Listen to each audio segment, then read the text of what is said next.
자, 오늘 말씀의 제목은 하늘길입니다. 하늘길.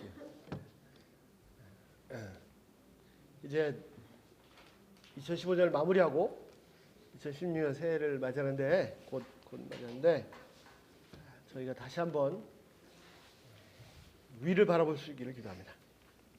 자, 요한복음 3장에 보시면요, 니고데모라고 하는 사람이 있었습니다. 그런데 특이한 것은요, 성경에서 유일하게 이 사람만 예수님을 찾아오는데 밤에 몰래 혼자 찾아왔습니다. 네. 사람들의 눈을 피해서 예수님 몰래 찾아왔습니다. 자, 이 사람은 도대체 어떤 사람입니까? 그리고 왜 밤에 몰래 예수님을 찾아온 것입니까? 이 시간 이 말씀을 통해서 우리에게 이루어진 구원의 신비, 그다음에 하나님 나라의 비밀을 진짜 깊이 배울 수 있기를 기도합니다. 그래서 새해는 진짜 위의 세상을 살 수 있기를 기도합니다. 자, 1절에 보시면요, 니고데모라는 사람이 나오는데 3장 1절에 어떤 사람입니까? 니고데모를 1절에 보시면 첫 번째 바리새인입니다.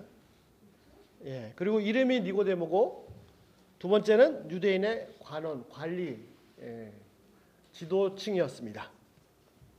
잘 아시는 것처럼 바리새인은 어떤 사람이죠? 당시의 종교 지도자들이죠. 요즘식으로 얘기하면 뭐 목사, 뭐 신부, 뭐 스님 이런 하여튼 종교 지도자들입니다. 또는 기독교로 얘기하면 목사나 장로 이런 사람들이죠. 또 유대인의 관원이라는 것은 뭐냐면 그 유대의 산헤드린이라는 공회가 있었습니다. 한국에 마치 국회가 있듯이 거기에 멤버입니다. 그러니까 한국의 국회의원 이 정도 되겠죠. 그렇지만 한국은 이제 분리돼 있잖아요. 행정부, 대통령, 국회, 법원 이렇게 분리돼 있는데 거기는 분리되지 않고 산헤드린 공회에서 다 결정했습니다. 그러니까 유대인 사회의 그 나라의 최고의 권력기관의 멤버였습니다.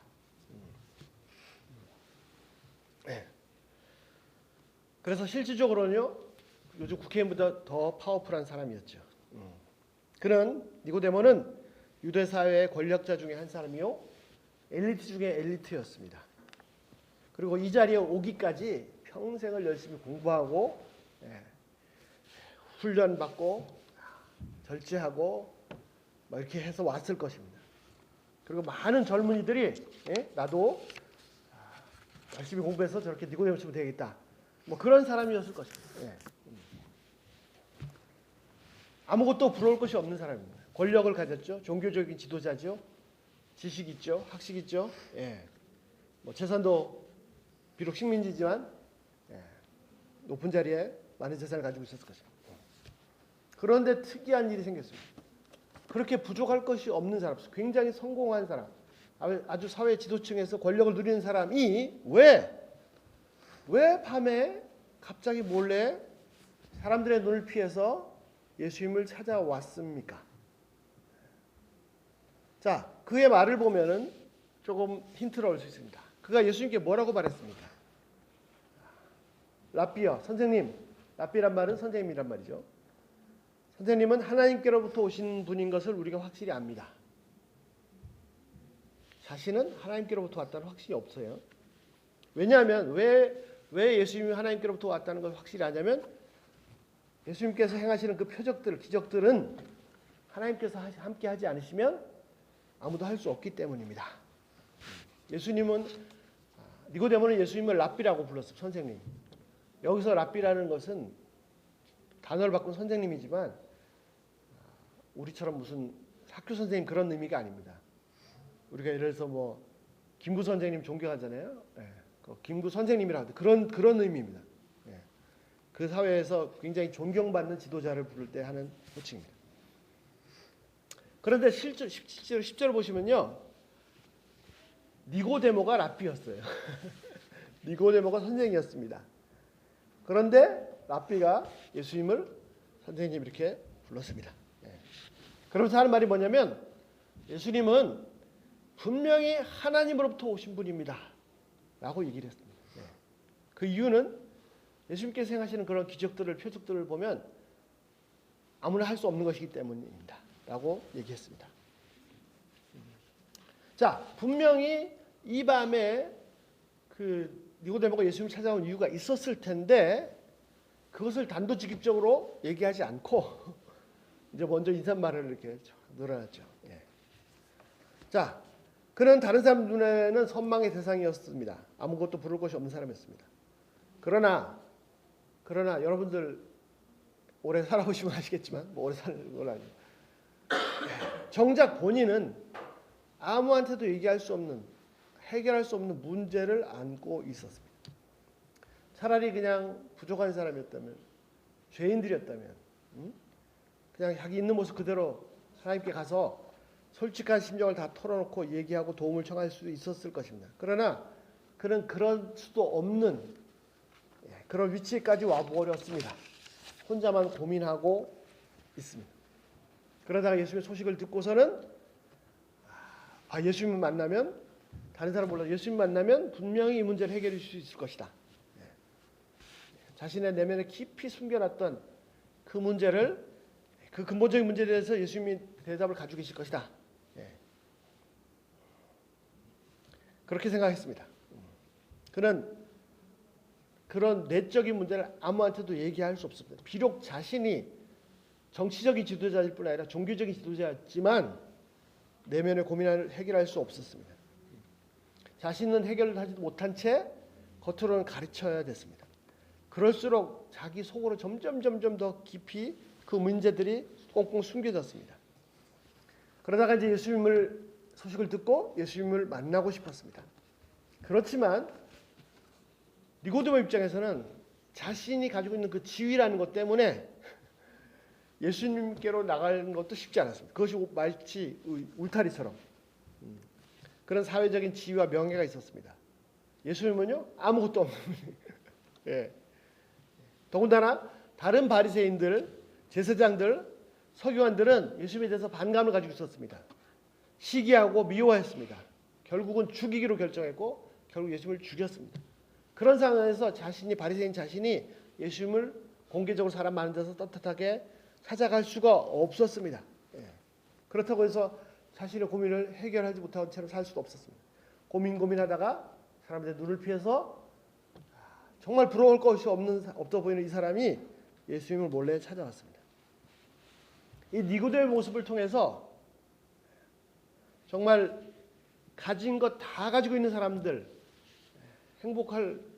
부족할 것이 없는 그런 사람들, 겉으로 고뇌하는 지성인들, 그러나 실제로 그런 사람들의 실제 고뇌의 모습을 볼 수 있습니다. 매우 성공한 지도자, 사회적으로, 정치적으로, 심지어는 신앙적으로까지 성공한 사람이었습니다. 그러나 내면의 고민을 아면도 해결해 줄 수가 없었습니다. 사람들은요 겉모습에 잘 속고 삽니다.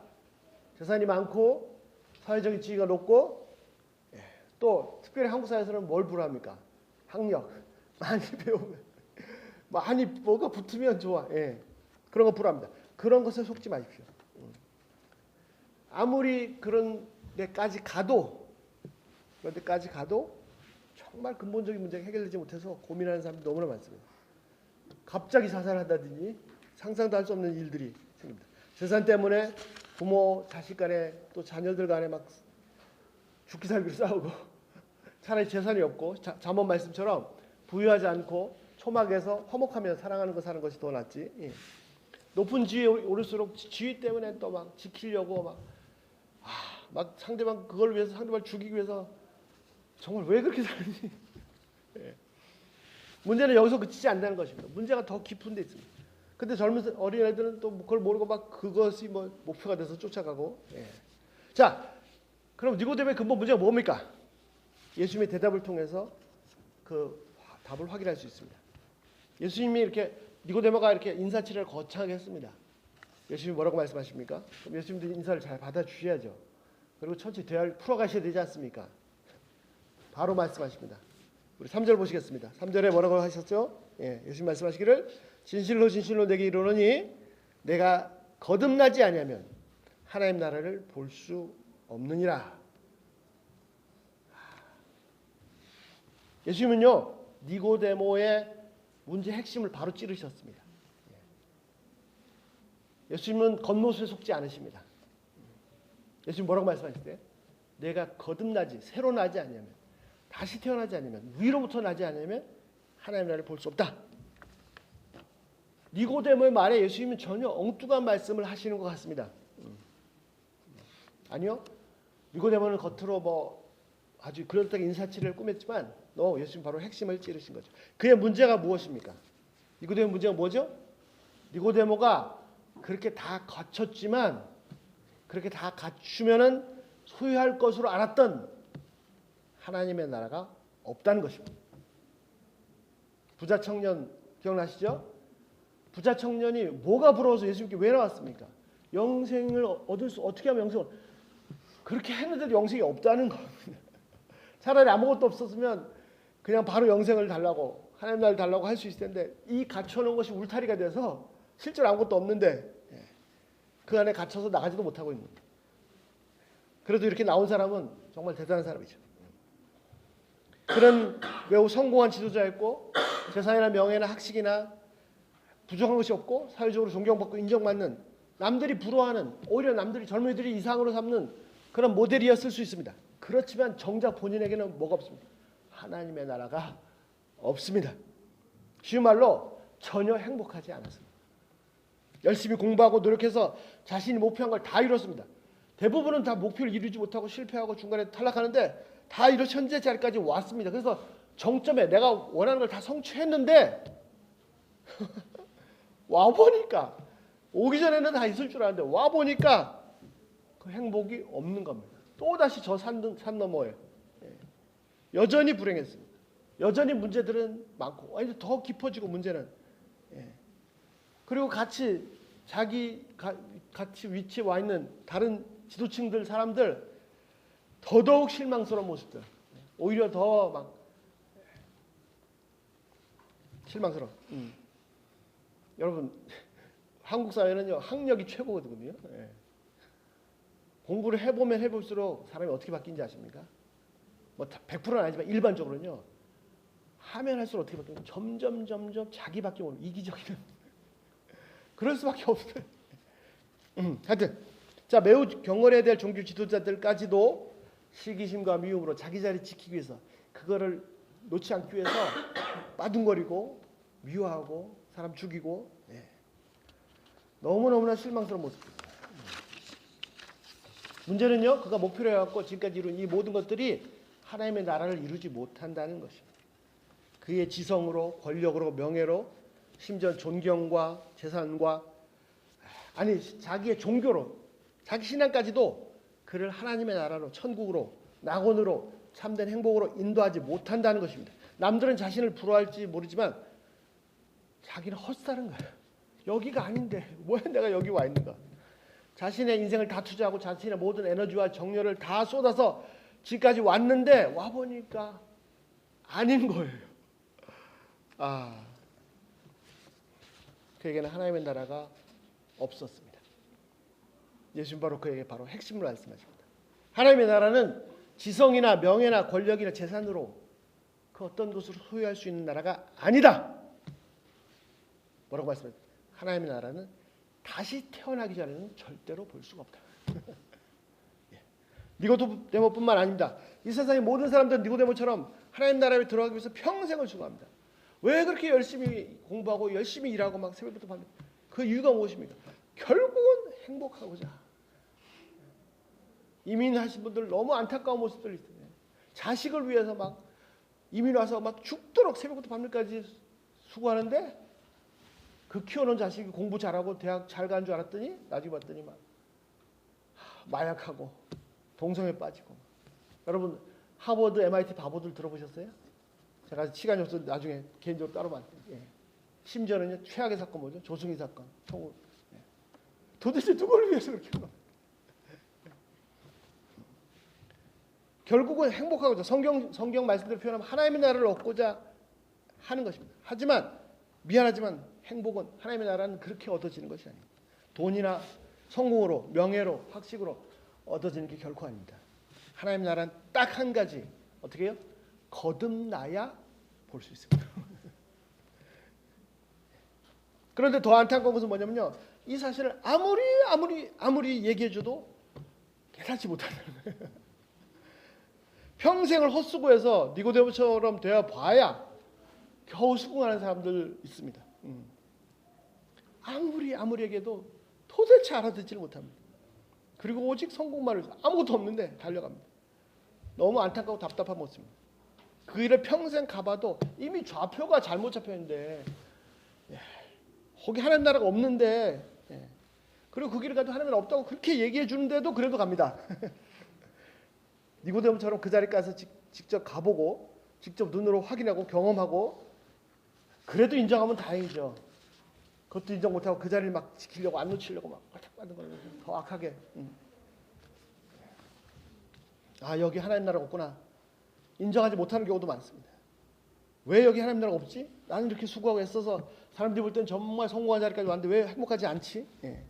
더더욱 안타까운 것은요, 보통 평범한 사람들은 니고데모처럼 이렇게 성취해보지도 못합니다.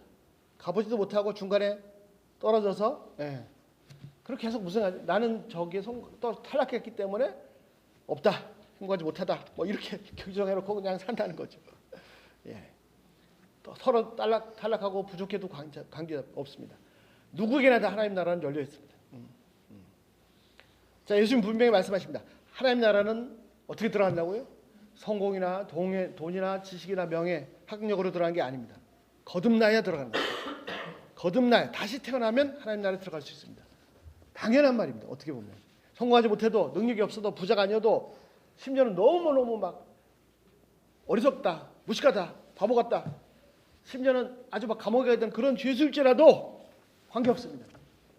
다시 한번 태어나기만 하면 하나님 나라를 볼 수 없습니다. 근본적으로 길이 다른 것입니다. 아예 하나님 나라로 가는 길이 아닌데, 하늘길이 아닌데 그 길을 택한 것입니다. 하늘나라로 가는 길은 성공 가는 길이 아니고 다시 태어나야 가는 길입니다. 무슨 말인지요? 자, 하나씩 좀 더 분명히 살펴보겠습니다. 문제는요, 결국은 하나님의 나라에 관한 문제였습니다. 그 길은 성공이 아니라 거듭나는 것입니다. 도대체 어떻게 거듭나는 것입니까? 어떻게 하면 거듭날 수 있습니까? 니고데모가 예수님께 여쭙니다. 4절 보시죠. 장성한 사람이 어떻게 다시 태어날 수 있습니까? 어머니 모태에 들어가서 두 번째 태어날 수 있습니까? 야, 두 가지 생각이 듭니다. 이 사람 진짜 무식하다. 생각도 들고 두 번째, 야, 진짜 순진하다. 그래서 더 매력적으로도 보이기도 합니다. 재밌는 말이죠. 자, 예수님이 다시 한번 새롭게 태어나야 된다고 하니까 니고데모가 뭐라 그랬어요? 저희가 어떻게 다시 태어나죠? 어머니 모태에 또 들어갔다가 태어나나? 무식한 겁니까? 순진한 겁니까? 그래서 예수님이 아이고 이 답답한 친구, 다시 한번 참으시고 더 자세하게 설명했습니다. 5절, 진실로 진실로 내게 이르노니 뭐라고요? 사람이 물과 성령으로 태어나지 않으면 하나님 나라에 들어갈 수 없느니라. 다시 한번 태어난다는 것은 이 몸이 다시 어머니 태에 들어가서 아기로 다시 태어나는 것이 아니고 어떻게 해요? 물과 성령으로 태어난다는 것입니다. 즉 두 번째 새롭게 태어나는 것은, 위로부터 나는 것은, 그 아노센이라는 말이 새롭게, 다시 우리말로는 다시 거듭난다고 되어 있는데 새롭게 난다는 뜻이고 위로부터 난다는 뜻입니다. 다시 태어난다는 것은 육체로 또다시 태어난다는 것은 아니란 말입니다. 육체로 태어났듯이 다시 한번 영으로 태어나는 것을 말합니다. 그래야 하나님 나라에 들어갈 수 있습니다. 육체로는요, 두 번이 아니라 세 번, 네 번, 천 번, 만 번 태어나도 여전히 육체일 뿐이고 이 세상에 속한 것입니다. 한 번 더 모태로 태어날 수도 없습니다. 아무리 그렇게도 육체일 뿐입니다. 영이 아닙니다. 하나님 나라를 볼 수 없습니다. 한 번 더 다시 태어난다는 것은 마치 처음에 내가 육체로 태어났듯이, 그래서 육체로 태어나서 육신을 받고 이 세상에 들어왔듯이 영적으로 다시 태어나서 하나님 나라에 눈을 뜨게 되는 것입니다. 6절 말씀하십니다. 육으로 하는 것은 육이요 영으로 하는 것은 영이라. 7절, 내가 너에게 이르노니 거듭나는, 다시 한번 태어난다는 말을 이상히 여기지 말라.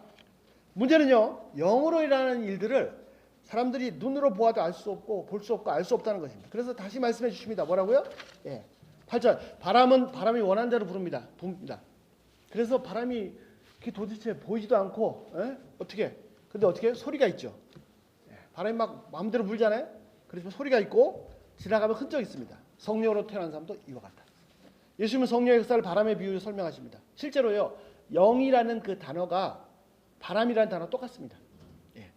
헬라어로는 뉴마라고 하는데 그것을 영, 성령 또는 바람이라는 뜻입니다. 히브리어도 마찬가지고 아흐라고 하는데 그것이 영, 성령 또는 호흡, 예, 바람 뜻합니다. 자, 바람은 눈에 보이지 않습니다. 바람은 예상할 수 없습니다. 어떻게 부는지. 예. 그런데 소리가 들리고 지나가면 흔적이 남죠. 그래서 사람들이 풍향계를 만들었어요. 그래서 풍향계를 보니까 바람이 부는 거야. 어디로 어느 방향에 부는 걸 알 수가 있게 됐죠. 성령 역사하심도 이와 같습니다. 성령 영은 사람의 눈으로 볼 수 없습니다. 감지할 수 없습니다. 캐치할 수 없습니다. 성령께서 자유롭게 역사하십니다. 알 수 없어요. 그러나 그 역사하시고 흔적이 남습니다. 바람이 지나간 자리에는 모든 것이 바뀌듯이 성령으로 거듭난 사람도 완전히 다른 사람이 됩니다. 겉모습은 똑같습니다. 하지만 이제는 영의 사람, 신령한 사람이 됩니다. 땅의 것만 추구하다가 위의 것을 추구합니다. 땅의 것을 아무리 추구하고 크게 성공해도 뭔가 늘 허전하고 중요한 것이 빠진 것 사람처럼 중심이 공허하고, 예, 아무리 채워지 않는 허전한 밑빠진 독처럼 그런 사람이 이제는요 꽉 찬 사람, 충만한 사람, 겉으로 보기 아무것도 소유하지 않았는데 만족이 넘치는 사람, 예. 그래서 더 많이 소유한 사람보다 더 나누는 사람, 행복한 사람, 예, 가득 찬 사람입니다. 근본적으로는요 새로운 세상, 다른 세상, 하나님의 나라의 눈이 열린 사람입니다. 하늘 길이 열린 것입니다. 진짜 생명의 길, 사는 길이 열렸습니다. 영혼의 길이 열렸습니다. 처음에 육체로 태어날 때 어떤 일이 일어났습니까? 먼저는요 우리가 모두 다 어머니의 모태 속에 있었습니다. 어머니의 모태 속이 온 세상이요 온 우주입니다. 아니, 어머니 모태 속이 온 세상이고 온 우주인 줄 알았습니다. 모태 속에서는요 모태 바깥에, 어머니 바깥에 세상이 있는지를 알지 못합니다. 알 수도 없습니다. 아니, 모태 밖에 다른 우주가 있다는 것을 상상도 할 수 없습니다. 그러나 분명한 것은 뭐냐면요 모태, 어머니 뱃속이 전부가 아니라는 것, 온 세상이 아니고 온 우주가 아니라는 것입니다. 분명히 모태 바깥에 훨씬 더 큰 광대한 넓은 세상이 존재합니다. 모태가 끝이 아닙니다. 모태는 지나가는 과정일 뿐입니다. 정상적인 것은 10개월이 차면은 이제 모태 밖으로 나와야 됩니다. 이 세상에 태어나야 됩니다. 모태 안에서 10달 이상 계속 있으면 이거는 뭔가 문제가 있는 거죠. 그래서 정상적으로 성장을 못하면 어떻게 해요? 10달이 어떻게 해요? 밖으로 나와야 되는데 안 나오면 수술해서 꺼지기도 하죠. 10달이 지났는데도 안 나오고 있다. 문제가 생긴 거죠. 사살할 수도 있고 죽을 수도 있습니다. 마찬가지입니다. 모태 안에 있는 태아처럼 이 세상에 있는 우리들이 이 세상을 전부라고 생각합니다. 이 세상이 온 우주라고 생각합니다. 이 세상이 끝이면 온 세상이 끝난다고 생각합니다. 이 세상 바깥의 세상은 없다고 합니다. 마치 태아가 모태 밖의 세상을 알 수 없듯이, 그렇게 말입니다. 태아가 모태 밖의 세상을 알 수 없다고 해서 모태 바깥의 세상이 없는 것이 아닙니다. 마찬가지, 현재 우리의 육신의 세상 외에 그 더 큰 우주가, 다른 세상이 모른다고 해서 없다, 안 보인다고 해서 감지할 수 없다고 해서 육신 밖의 세상이 없는 것이 결코 아니란 말입니다. 이 세상의 육신의 세상이 끝난다고 해서 모든 것이 끝나는 것이 아닙니다. 모태 세상이 끝나야 비로소 이 땅에 태어나듯이 육신의 세상이 끝날 때 비로소 진정한 영원한 세상이 열립니다. 일반적으로 10달 차면 모태에서 모태 바깥으로 건강하게 태어납니다. 그러나 100% 다 그런 것은 아닙니다. 안타깝게도 모태에서 죽어서 나오는 그런 경우도 있습니다. 마찬가지입니다. 인생의 운명도, 인간의 운명도 두 갈래입니다. 이 육신의 세상이 끝날 때 건강하게 밝게 하나님의 나라에 태어나는 것이 정상입니다. 이 세상은 어머니 모태처럼 잠시 거쳐가는 것입니다. 마치 10달 머무는 것처럼 잠시 거쳐가는 것입니다. 진짜 세상이 따로 있습니다. 육신의 밖의 세상이 진짜 세상인 이유는 그 세상은 영원하기 때문입니다. 하나님의 나라는 왜 하나님의 나라입니까? 하나님의 나라는 죄가 없고 죽음이 없습니다. 죽음이 없기 때문에 그것이 진짜 생명이고 참된 생명이고 영원한 생명입니다. 영원한 생명, 죽음이 없는 생명이 진짜 생명입니다. 이것이 정상적인 경우입니다. 마치 모태에서 건강하게 아기가 태어나듯이 우리가 이 세상 잠시 일단 끝났을 때 밝고 환한 그 영원한 나라에 들어가는 정상입니다. 그러나 불행하게도 모태에서 나올 때 사사나 죽은 생명이 나오듯이 두 가지 인간의 운명이 두 가지입니다. 이 세상이 끝나고 영원한 세상을 죽음으로, 생명이 없이 영원한 형벌로 맞이해 드리는 경우가 있습니다. 다시 한번 강조합니다. 모태가 전부가 아닙니다. 모태는 잠시 10달 머무는 곳입니다. 진짜 세상 모태 밖의 세상 마찬가지입니다. 현재 우리가 눈을 뜨고 보고 살고 있는 이 세상이 전부가 결코 아니란 말입니다. 이건 잠시 여러분 모태속에 10개월, 10개월 있을 때 그때 영원히 살 거라고 그렇게 생각한 적이 있으세요? 뭐 생각도 없겠지만 하여튼. 잠시 잠깐이면 이 세상 바깥의 세상, 진짜 세상, 영원한 세상, 참된 생명의 세계, 한마디로 표현하면 하나님의 나라가 있습니다. 이 세상은 잠시 머무는 것입니다.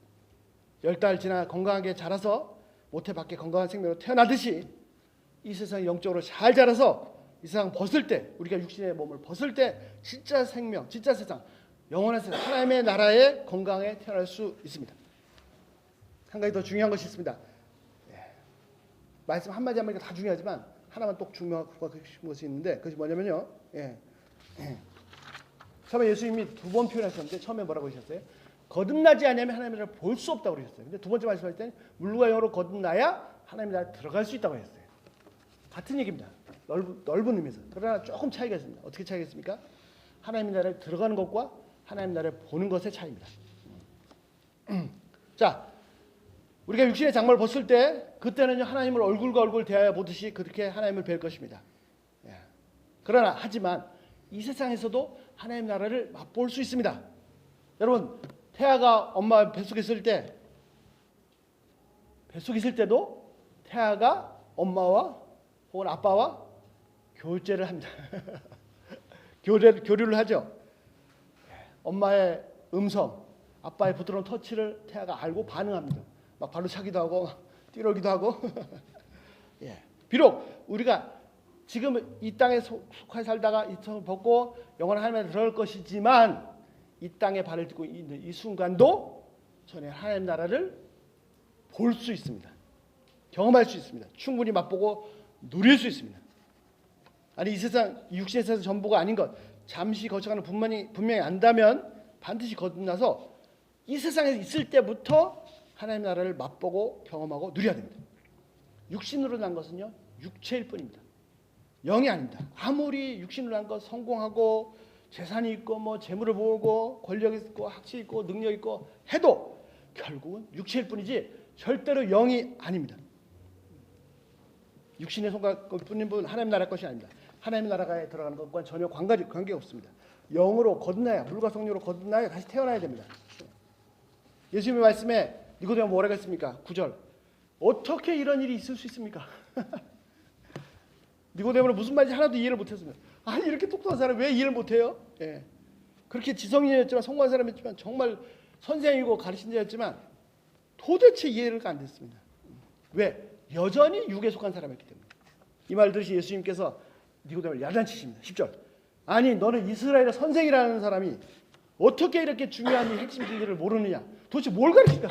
본인이 모르는데. 예수님 말씀에 소경을 인도하는 거죠. 지성인요 선생이 랍비였습니다. 그런데 가장 핵심적인 진리를 모릅니다. 하나님 나라를 알지 못합니다. 소유하지 못합니다. 어떻게 알 수 있습니까? 11절. 진실로 지시는 내게 이르노니 우리는 본 것을 말하고 목격해서 증거한다. 그런데도 너희가 우리의 증거를 받아들이지 않는다. 예수님은 직접 보신 것을 말씀하십니다. 그런데 문제가 받아들이지 않는 거예요. 12절. 땅의 것을 말해도 믿지 않는데 어떻게 하늘의 것을 말하면 믿겠느냐. 이해의 문제가 아닙니다. 뭐의 문제죠? 믿음의 문제입니다. 사람들의 지성과 논리를 로직으로 이해하지 못하면 받아들이지 않습니다. 이 지성 최고, 과학이 최고. 그렇지만 이 인간의 지성이라는 것이 로직은 얼마나 작은 것이 알지 못합니다. 여러분, 아프리카 정글 속에 남태평양의 원주민들한테 가서 테레비를 설명해 주시고 인터넷 설명해 주시고 스마트폰을 설명해 주면 알아듣겠습니까? 막 뭐가 번쩍번쩍 폰에서 뭐가 번쩍번쩍 하는데 왜 이게 무슨 막대기야? 그 기능을 설명할 수 있습니까? 절대 설명도 할 수 없고 이해할 수 없습니다. 이해할 수 있는 법은 딱 한 가지입니다. 스마트폰 들리는 이 소리. 자, 이게 뭐지? 이 소리는 지구 반대편에 있는 사람이 얘기하는 목소리야. 여기 사람 보이지? 이 사람은 지금 지구 반대편에 있는 거야. 아, 그렇구나. 받아들이면, 믿으면 그 다음부터 이해가 돼요. 그 사람하고 얘기도 할 수 있고, 내 모습도 보이고, 신기하네. 그런데, 이게 뭐야? 어떻게 그런 일이 있을 수 있어? 그 사람 어떻게 이해시키겠어요? 그 사람 어떻게 이해할 수 있겠어요? 자, 더하기 빼기를 이제 간신히 하는 초등학생한테 미적분을 설명하면 이해할 수 있습니까? 절대로 이해할 수 없습니다. 어떻게 해야 됩니까? 어떤 선생님인데, 수학 선생님인데요. 초등학교, 중학교 때 막 팽팽 놀아서 수학 빵점 맞던 아이들, 그런 아이들 데려다가 고등학교 때니까 막 수학을 너무 잘하게 만드는 거예요. 와, 윤호환 선생님 어떻게 방법이 뭐냐고 물어봤더니 이 선생님 하는 말이 걔네들 초등학교 때부터 가지고 이해시킬 수 없습니다. 어떻게 합니까? 무조건 외우라고 합니다. 무조건 받아들이라고. 그래서 무조건 그거 점프해서 무조건 다 받아들이면 그 다음부터 이해가 되기 시작하는 거예요. 예. 믿음이 더 중요해요. 예. 예. 모태에 있는 태아한테요, 이 세상 바깥의 일을 아무리 설명해도 못알 팅부동 중국말. 예. 그러나 그런 거야? 딱 받아들이는 순간부터 막 이해가 되기 시작해요. 예, 예. 수학도 마찬가지입니다. 수학도요. 예. 뭐 이거 어떨지 모르겠지만 평행선은 영원히 만나지 않는다. 이건 증명할 수가 없어요. 그냥 공리예요. 정해놓은 거예요. 평행선은 영원히 만나지 않는다. 이 수학, 이 기초 위에 유클리드 기하학을 쌓아왔고 2000년 이상 수학이 발달해 왔습니다. 그런데 한 300~400년 전에 이 공리를 무너뜨렸어요. 공리라는 건요, 그냥 공리예요. 인정해야 돼요. 받아들여야 돼요. 믿어야 돼요. 공리를 무너뜨려서 어떻게 했어요? No. 평행선은 한 번 만난다. 아니면 평행선은 무한히 만난다. 여러분 이해가 되세요? 평행선이 한 번 만난다? 평행선이 여러 번 만난다. 이해가 되세요? 그 공리를 무너뜨리니까 비유클리드 기하학이라는 엄청난 학문이 생겨났고 이 학문은 유클리드 기하학을 다 포함하고 남습니다. 그리고 이 비유클리드 기하학을 가지고 아인슈타인이 상대성 이론을 발표한 겁니다. 예. 믿음이에요. 믿음. 모태가 속의 태아가 모태 밖의 세상을 전혀 알 수 없듯이 이 육신의 세상 속하는 사람이 하늘 일을 알 수가 없습니다.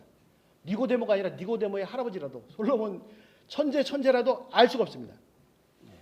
하나님의 말씀이 인간의 생각과 어떻게 달라요? 하늘과 땅이 틀리듯이 하나님의 생각과 인간의 말씀 차원이 다릅니다. 육신의 머리로는, 육으로는 아무리 해도 이해할 수 없습니다. 단 한 가지, 신실한 증인, 내가 본 것을 말한다. 내가 위로부터 왔다. 그 증인의 말씀을 받아들이는, 너희가 받지 아니한도다. 받아들이는 것, 믿는 것입니다. 13절, 하늘에서 오신 분, 인자 외에는 하늘에 올라간 자가 없느니라. 그렇습니다. 하늘에서 오신 유일하신 분, 그분이 보시고 목격하시고 말씀하신 그것을, 그 신실한 증언을 받아들일 때 비로소 이게 스마트폰이 저 사람하고 얘기를 할 수 있구나. 이것이 뭐 이 안에 무슨 뭐 전자기학 공부해야 되고 마이크로 칩을 공부해야지 알아도 됩니다. 예, 할 수 있습니다. 예. 와, 신기하네. 예. 그 순간에 쫙 이해가 되는 겁니다. 이게 뭐지? 왜 이렇게 되는 거야? 말도 안 되는 소리 하지 마. 어떻게 이게 지구 반대편에 사람이 평생 이해 못합니다. 하늘의 일은, 영의 일은 믿음이라는 위대한 점프, 도약이 필요합니다. 비약이 필요합니다. 믿음으로 이해할 수 있습니다.